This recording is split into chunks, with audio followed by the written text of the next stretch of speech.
Oh my god, guys. Today I have got a freaking crazy video ready for you, okay? So pretty much, I'm not going to be doing what every other YouTuber on this side who's got a brain in their head right now is doing and capitalizing on a situation which is very sensitive and they know can draw in a lot of views, and that's obviously a big market, and that is obviously Logan Paul.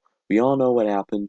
I'm not going to be reacting to the video, surprisingly, as much as I need that YouTube clout. I've decided instead to try something a little bit different, do something a little bit unique. And what I decided to do was rather than join in this whole spate about who this guy is and jump on the bandwagon of hating Logan. At the end of the day, I can't hate him. He's not exactly one of my YouTube heroes, but he's been a success on this website, and obviously that's something I want to strive to do. So I can't hate him for that. But what I did, guys, was I headed over to this Japanese government records website. This is legitimate. This is everything. This is everything from divorce certificates to missing people cases, and obviously it all takes place in Japan. And the website, I'm not going to disclose the name. You can probably find it yourself on the internet. It wasn't too hard. But what I did, guys, was obviously the files were confidential, so I actually got in touch with a guy who worked on this website. One of my friends knows him.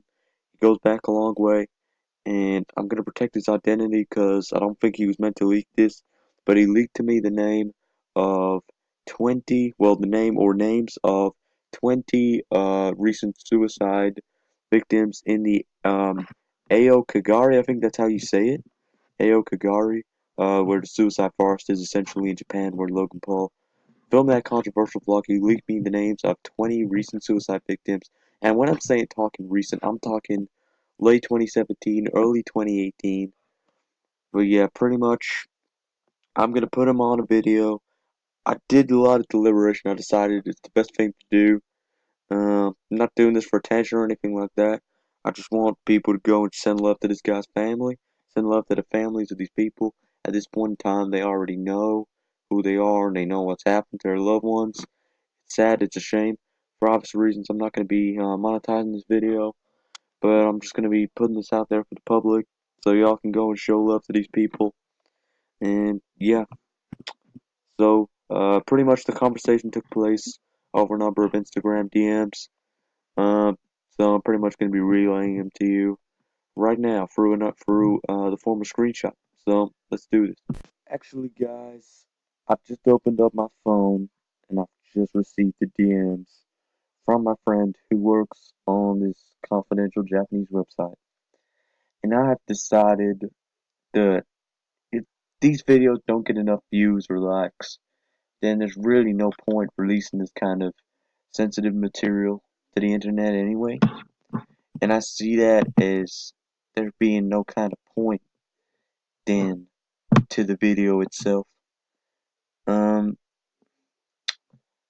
I don't want to sound like a beg for likes or come across as scummy by any means whatsoever, but it really makes no sense unless we get sort of 5,000, 10,000 likes that I upload this video, because then I'll know that there are actually people out there that care and are interested in knowing these names. So I have these names. Um, I don't know, guys. I'm thinking we release it in a separate video, and I put it up maybe a week's time. And if in a week's time we get sort of above a couple hundred likes, then I feel it worth my while to post the video, and show love for the victims of, well, not so much the victims, but the families. Um, so, yeah, I gotta ask you guys right now to go subscribe to my